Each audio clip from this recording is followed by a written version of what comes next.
Happy Sunday to you. It is episode 96 in a row of the Daily Live for Five. I'm sorry if you were waiting to see me live here. I am a few minutes late. I was canvassing in Macadam today. I always love canvassing in Macadam. I've talked about how there's like a vibe up there. It feels almost like an island, very similar to that Campobello feeling. I love meeting people up there and knocking on doors. Had some amazing conversations today.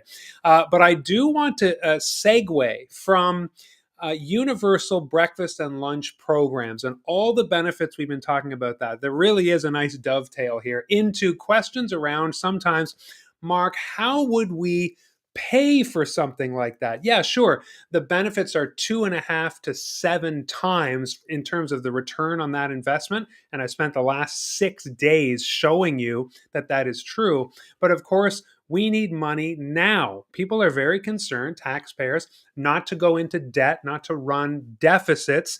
And so even if we get a return on that, say 5, 10, 15 years over time, how do we implement universal breakfast and lunch programs in schools, more than just throwing some granola bars at kids or things like that, which I'm not saying that pejoratively. Right now, we have breakfast programs where amazing nonprofits like the Rotary Club, of which I am a part, service clubs like that, use the money, raise the money, and get kids food in the morning. But when we're talking about breakfast and lunch programs, we are talking about cooked, nutritious meals served by kitchen staff. It is a whole thing. Now, what if that costs between $40 and $50 million a year? Again, we get long-term return on investment on that. How do we find the money?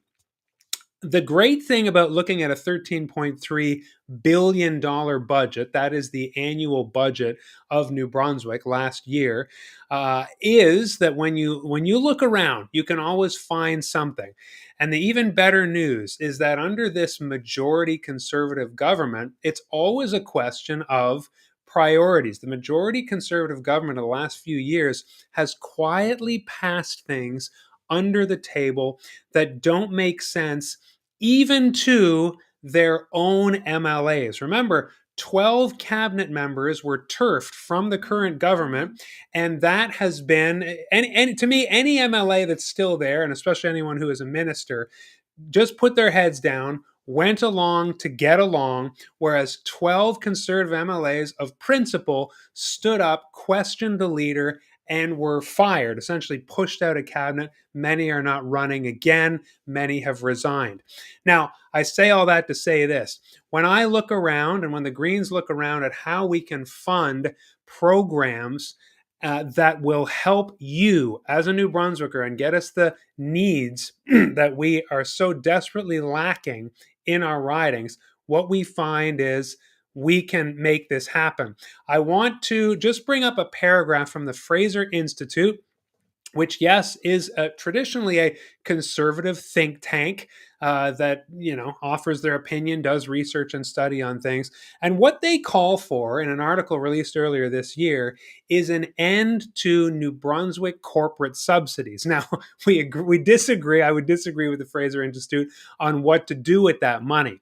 I don't believe in trickle-down economics. It's been tried since the early 80s. It still doesn't work. Guess what? It still doesn't work. And so what we want to see with tax dollars as Greens is those dollars are responsibly invested in programs that not just help people, but again, get a return on that investment. So here's a paragraph from a Fraser Institute article that calls for an end to corporate subsidies. So this is not just some liberal progressive idea. This is saying, and I want to show you over the next couple of days, that there are industries that are turning record profits that you are paying to supplement and give increased bonus profits to, okay? And so we're going to talk about the gas industry and something you are paying for that you probably don't even know it because, again, this majority government is quietly passing things, and unless you are reading media articles and reading about Greens, cabinet ministers who are kind of a news junkie, you may never find out about it. But here's what the Fraser Institute says in this article, where they call for an end to taxpayer money being used to subsidize corporations. I'll have to end with this and continue tomorrow with the kind of incredible things that I've uncovered about a gas tax, because that was my 5 minute timer.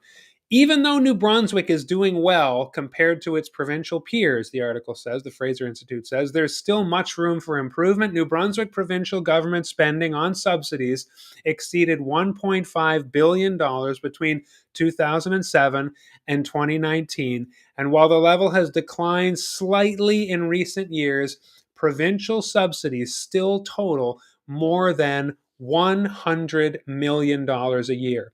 So when I knock on doors and people say, this sounds awesome, because New Brunswickers, we have heart, we have compassion. We don't want to see kids going hungry. We don't want to see roads crumbling. We don't want to, but there's always but do we have enough money?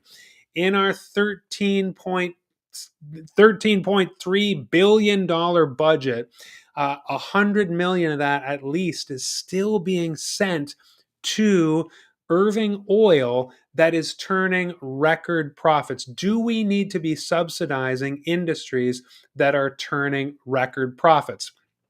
I would say no, because I've just spent the last week talking about how using, say, $40 to $50 million and just taking that money.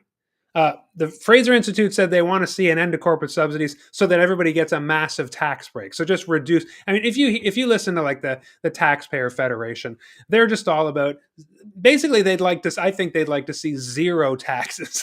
It's verging on libertarian. If you like, paved roads and services, any services of any kind, you know that we can't have zero taxes. We also don't want to see 100%. That's full on communism, despite how that word gets thrown around. That would mean no private property and every company being nationalized. And of course, I own a corporation, so I'm quite happy with the way things are in a non-communist system. We're looking for a balance. We're always looking for the smart way to be somewhere. I don't want to say in the middle, because that would be implying 50% taxes. We want to see smart taxation that is used to invest in the services we need, that then it has a long-term return. Okay, so that's what we're talking about. Tomorrow, we're going to get into the weeds about how the federal government created a program to cause fuel industries and refining companies to clean up their fuel across Canada, and how that was passed on to you, which was not the intention of the federal government program. And most other provinces aren't doing this, but good old New Brunswick, we are subsidizing Irving. Let's talk more about that in the weeds tomorrow. I hope you had a